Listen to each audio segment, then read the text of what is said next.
dat ons wil stil word voor die grootsheid en die heiligheid.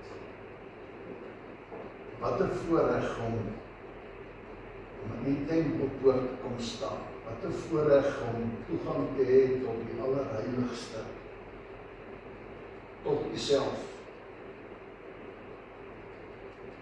Ons buig nou voor U in aanbidding en verwagting, dat U ons sal sien, dat U ons sal toevou met die krag en genade en die woord en die wysheid, op alles dat U ons sal leer, dat die woord met krag tot vandag sal praat. Amen. Geliefdes, genade vir julle en vrede van God ons Vader en van Jesus Christus ons Here. Ek wil graag vanmôre saam met julle lees uit Markus 14, die eerste 11 verse. En as ons dit nou lees, dan wil ek hê julle moet hoor dat hier verskillende groepe is waarop die lig hier val, en ons gaan oor hulle gesels, en wat word oor hulle gesê. Nou dis nou hier kort voor die Paasfees, nou staan daar 2 dae later sal die Paasfees en die fees van die ongesuurde brode wees. Die priesterhoofde en die skrifgeleerdes is nou die eerste groep. Hulle was op soek na 'n plan om Jesus op 'n slinkse manier gevange te neem en dood te maak. Maar hulle het gesê, nie op die fees nie, sodat daar miskien oproer onder die volk kom. Die volgende is Simon. Jesus was in Betanië in die huis van Simon die Melaatse. Terwyl hy aan die tafel was, kom daar nou 'n vuurbeking, kom daar 'n vrou met 'n albasterfles, egte baie duur nardesolie. Sy het die fles oopgebreek en die inhoud daarvan op sy kop uitgegiet. Dan is hier nou die mense aan die tafel, party van hulle staan, party van hulle het onder mekaar hulle verontwaardiging uitgespreek. Waarvoor is hierdie vermorsing van reukolie? Hierdie reukolie kon vir meer as 300 silwermunte verkoop en die geld vir die armes gegee gewees het. Hulle het teen haar uitgevaar. Dat staan daar in Jesus te sê, waarom maak julle dit vir haar moeilik? Sy het 'n goeie daad aan my gedoen. Julle tog altyd die armes by julle, en wat julle wil, kan julle aan hulle goed doen. Maar vir my het julle nie altyd by julle nie. Wat sy kon, het sy gedoen. Sy het vooruit al my liggaam gesalf as 'n voorbereiding vir my begrafnis. Dit verseker ek julle. Hoor hierdie woorde. Oral waar die evangelie in die hele wêreld verkondig word, sal daar ook vertel word wat sy gedoen het, tot herinnering aan haar. En nou die laaste ding waaroor dit gaan, Judas Iskariot, wat een van die 12 was, een van Jesus se disippels wat so lank saam met hom was. Hy het sy hulp vir die priesterhoofde gaan aanbied, die ouens wat Jesus gesoek het. Gaan aanbied om Jesus in die hande te kry.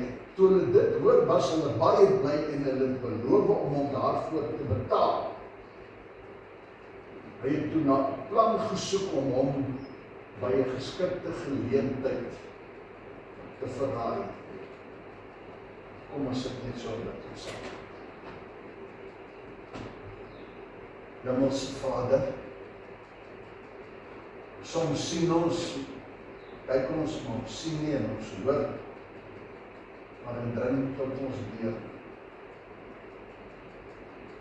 Dit gebeur ook soms in die kerk. Soms wanneer ons voor U sit, soms as iemand ons praat, dat ons gedagtes nie daar is nie, dat ons ook ons harte nie altyd. Daarom bid ek nou vanmôre, Here, dat ons hart en siel vanmôre hier is, oop om te hoor en leerbaar, dat ons U sal sê, praat, Here, want ons wil hoor wat U deur die Gees vir die gemeente en die kinders besê. Ons wil bid dat U met ons sal werk, deur die Gees werk sal voltooi wat U met ons in gedagte het as U met ons praat. Dat ons die klei op die pottebakkerswiel vanmôre sal wees, sodat die voort kan gaan om die kosbare woord vir ons te berei, te verander, te bou, te vorm, tot wat U wil hê dat ons moet wees. Ons word nou stil voor U. En ons bid, Here, dat ons sal hoor. Ons bid vir elkeen vanmôre wat hier saam is. Ons bid ook vir ons broers en susters wat hier is nie, wat nie kan nie, wat nie wil nie. U weet wat nie elkeen saak aangaan. U ken elkeen van ons Heer en Heer. Ons wil almal van hulle voete kom leer. Hulle wat siek is en wat swaar kry. Hulle wat stikkend is. En net na hulp en raad en 'n stukkie lig soek. Mag die woord die hulp en die raad wees. Mag elkeen van ons reaksie dan ook die reaksie wat hulle opgeroep is.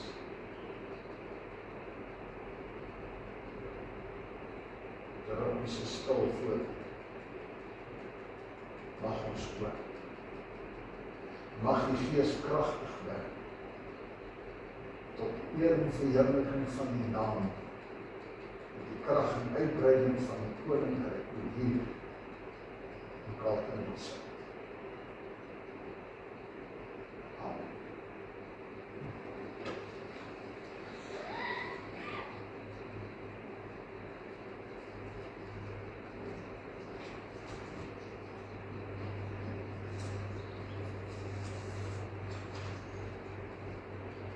As ons nou kyk na hierdie gedeelte wat ek vir ons sê, dan hoor ons hier in vers 1 van die skrifgeleerdes en die fariseërs wat 'n plan soek om Jesus gevange te neem en hom dood te maak. Hulle soek 'n plan. En die ander evangelie sê vir ons, die leier van hierdie groep was Kajafas. So Kajafas, die hoofpriester, die leier in die kerk, is die een wat die leiding neem. Vers 3 vertel vir ons, Jesus was aan tafel by Simon die Melaatse, toe daar 'n vrou inkom met 'n fles van hierdie egte baie duur narkosolie, wat sy oopbreek en alles op sy mond het. Vers 4 vertel van die sommige gaste wat so verontwaardig was oor die vermorsing. En vers 10 vertel vir ons van Judas Iskariot, wat waarskynlik met sy liefde vir geld deel was van hierdie ongekraakte klomp.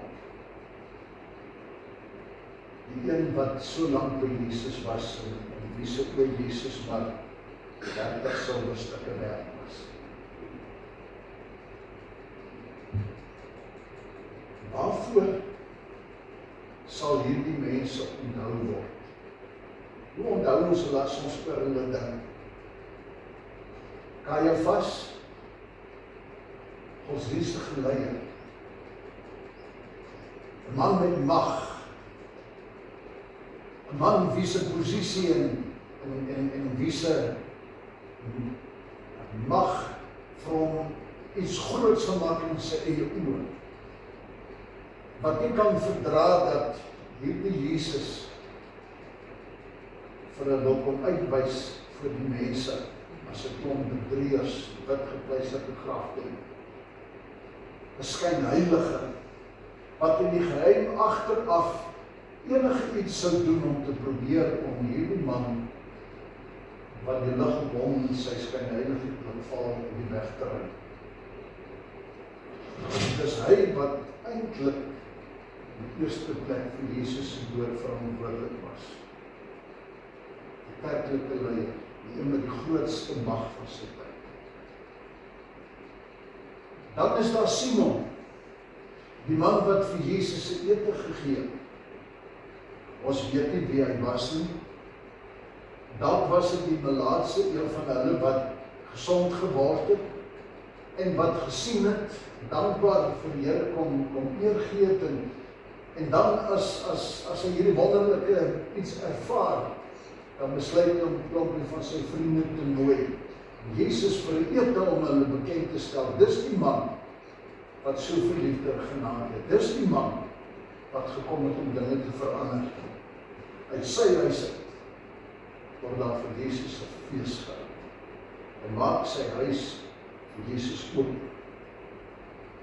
En dan Judas, hierdie klomp skynheiliges, wat klaar oor die vermorsing van die geld. Almal weet vir Judas het net gegaan om die geld.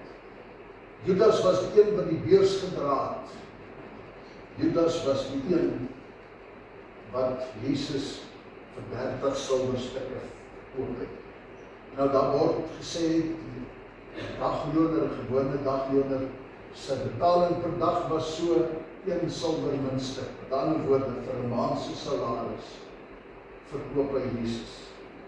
En dan kyk hulle na die nardesolie, dan sê hulle vir 10 maande se geld. Vir 10 maande se salaris word hierdie olie net gewoon gemors. Maar as ons 'n bietjie weier verder in die Bybel gaan lees, dan kom ons in die Nuwe Testament by Paulus, seker die grootste figuur in die kerkgeskiedenis, die een van wie die grootste deel van die Nuwe Testament verslag het.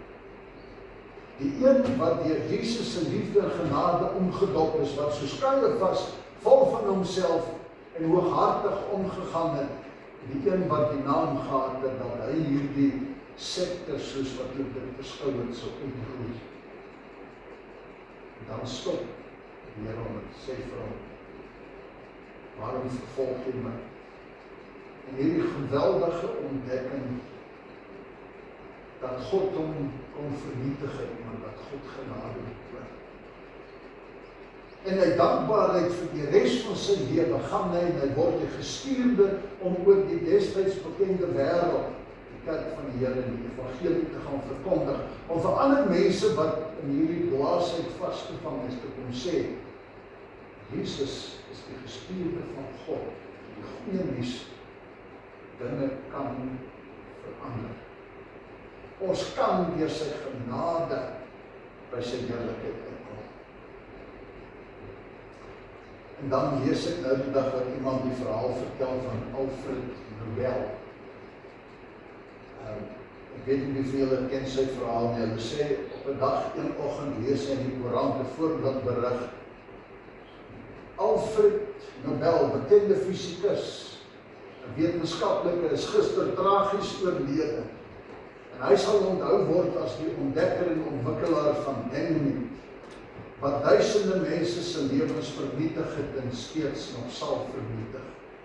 En hy was geskok, want hier sit ek lewe nog, en ja, hy het dynamiet gemaak, en het was deel van die ontwikkeling van wapens en ammunisie, maar hy is nie dood nie. En kort daarna, dan kry hy die boodskap dat sy broer oorlede is, en dat hulle met mekaar verwar het. Maar wat hom geplaag is nie die doodsberig, maar wat daar van hom gestaan het. Die man verantwoordelik vir die verwoesting van duisende mense se lewens in die sterwedag van. En dit was nie vir hom goed nie. Hy wou dit verander. Hy wou nie gehad het dat mense dit van hom moet onthou nie. En daarom stel hy die Nobelprys in vir vrede. Sy naam moet gekoppel word aan iets positief, iets goed, soos die mense nou oor ons iets sê, dan moet dit iets goeds wees. As ek so oor al hierdie goeders dink, het ek myself gewonder, wat sou mense oor my en jou skryf? As ons nou vir mense wat ons ken, 'n klompie name op 'n lys gee en sê, skryf oor elkeen van hulle. Skryf oor elkeen van hulle.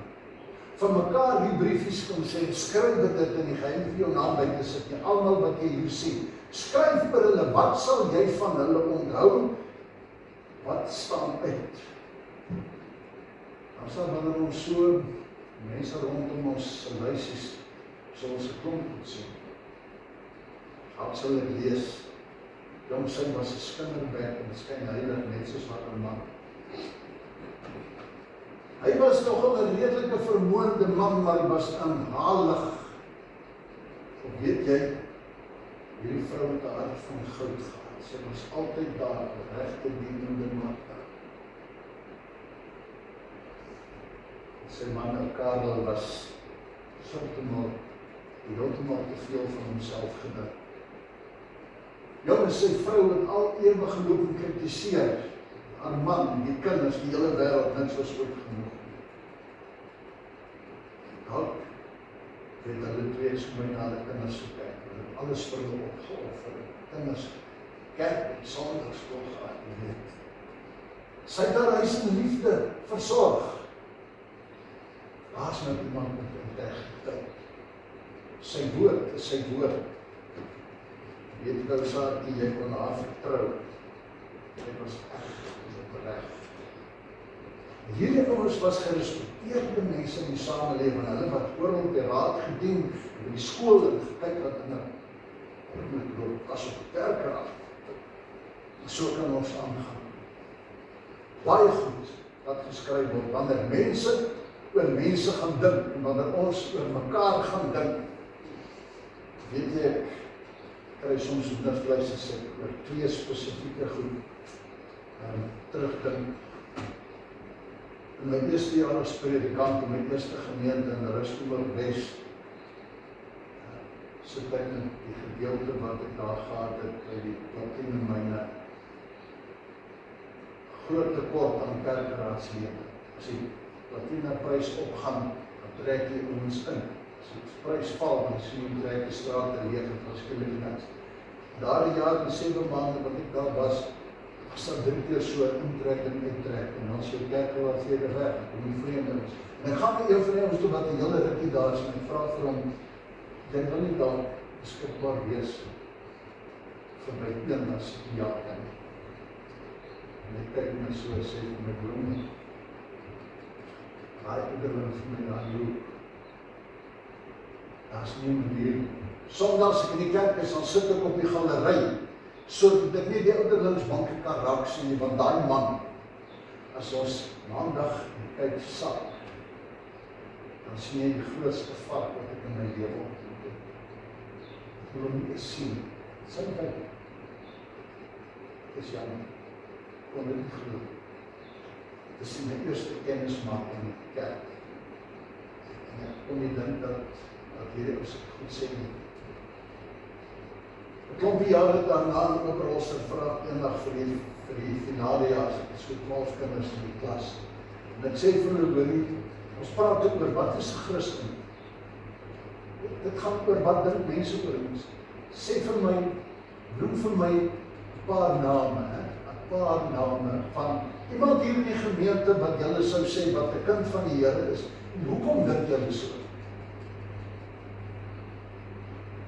Sit daar, kyk vir mekaar. Kyk grond toe, kyk wel aan die hoede. Ons kind aan die roos af. Dis so ver as ek gekom. 12 kinders wat nie vir my 'n naam kan gee, uit en uit, reguit. Hierdie is 'n kind van die Here nie. Finale jaar kinders wat in die gemeente rondkyk en sê, ek sien hulle nie daar nie. Wat sê die kinders, wat sê die mense van my en van jou? Dan kom ons terug by die vrou met die albasterfles. Ons ken nie haar naam nie. Daar word gereken en gespekuleer wie sy kon wees. Miskien die vrou wat ek gered het van steniging toe hulle gesê het, sy is 'n vrou van losse sedes, nou daar met klippe doodgooi. Toe kom die Here Jesus ons daar en hy sê, die een van julle wat sonder sonde is, moet die eerste klip gooi. Die klippe gelos en weggestap.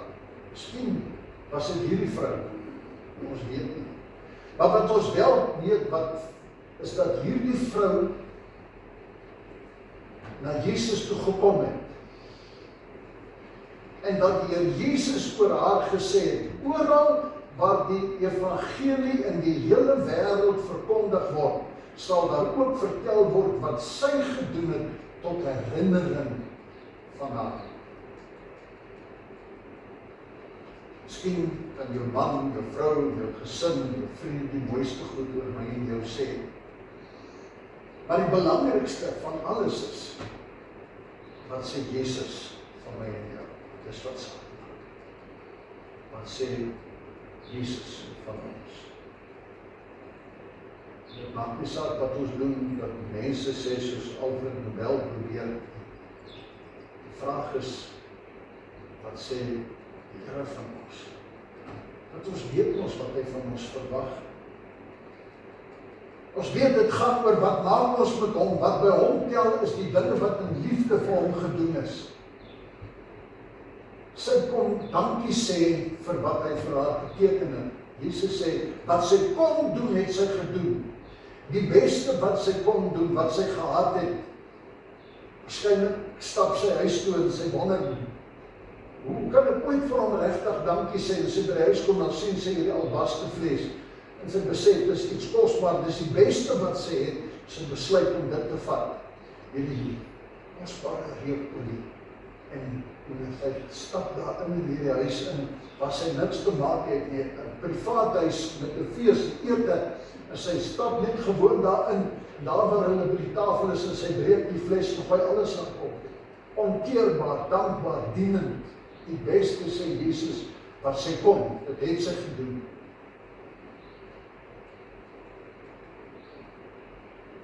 Ons weet wat die Here van ons verwag. Ons weet dat ons geroep is om sy verteenwoordigers te wees, gemaak om sy verteenwoordigers te wees. Dit staan daar nog voordat hy ons gemaak het, dit was sy bedoeling, sy verteenwoordigers.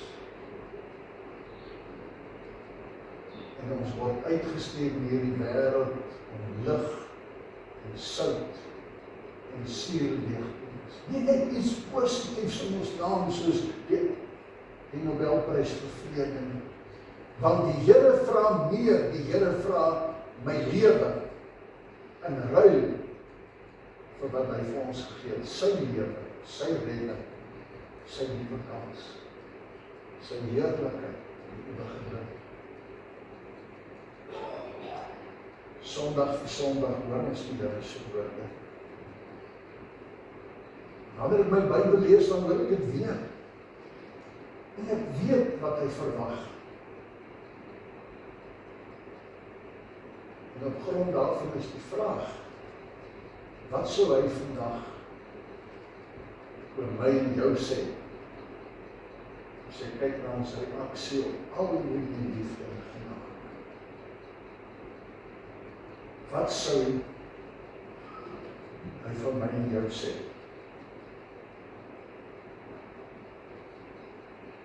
Weet, as ons kerk toe kom, dan hoor ons die boodskap. En dan gaan ons hier uit en ons gaan drink tee en koffie en ons kry nie mekaar in sy huis en ons vergeet alles daaroor. Ons bid, klink goed, klink mooi, vir 'n oomblik is ek geroer. En as ons weer uitstap, dan oorweldig al die stemme van die wêreld omdat dit die boodskap en dit baie by ons uit. Daarom wil ek vanmôre vir jou sê, kom vir jou vra. Wil jy nie vanmôre nou hierdie oomblik gebruik? Kom ons sit net so. Ons maak ons oop en ons vra Here dat ek in die gees vir jou oop kyk. En ek wil vir jou sê, praat met my. Ek wil bid. Wat sê jy vir my? So kom ons maak ons oop en ek sê, Here, praat met my.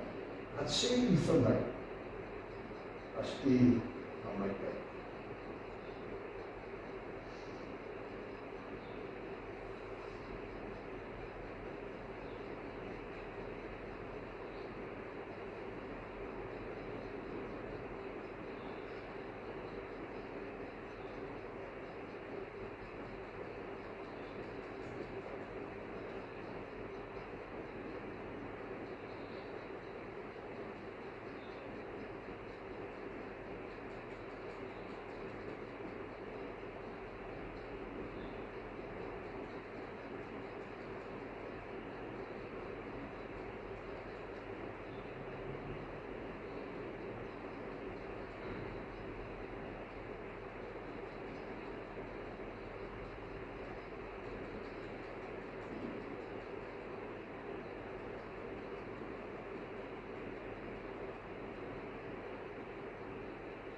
Die as Paulus vir die gemeente Korinthe skryf oor die bediening van versoening 2 Korintiërs 5. Dan vertel hy, God het sy seun in ons plek as 'n sondaar behandel, sodat ons vrygespreek kan word deur ons eenheid met hom. Vrygespreek in die geloofsdinge. Daarom begin hy hoofstuk 6 dringend, dan sê hy, nou is die regte tyd, vandag is die dag van redding, vandag is die tyd van versoening. Ek het verlede week, woensdag, begrafenis gehad, iemand se lewensmaat gewerk, ander dag, iemand se seun, sy vrou is verlede jaar Julie maand oorlede, sy dogter op Kersdag en sy seun, 'n week gelede, 7 maande al in vriende. Maar by die begrafenis, 2 mense se lewens is verby, en ons moet afskeid neem. Ek en jy weet nie, die van ons is volgende. Die feit is, as dit klaar is daar nie meer tyd om te wil. En ons weet van die 10 meisies wat almal reg was, so groot vir die bruilofsfees. As die fees begin kom, 5 van hulle buite gestaan en sê, maak oor, sy het julle geken.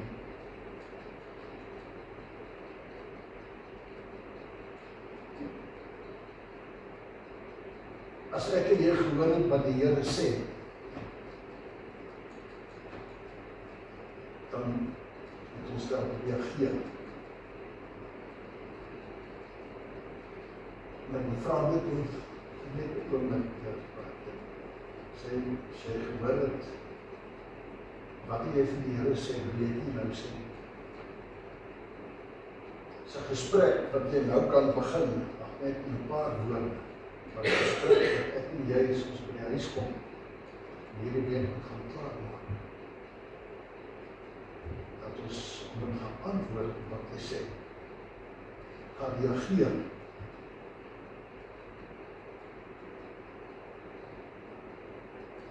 Wat hy met my en jou gaan sê, wat gaan sy optrede wees. So gebruik dit om begin met en sê vir die Here nou, wat jy vir hom sê, as jy vanmôre dink, wat hy met jou doen.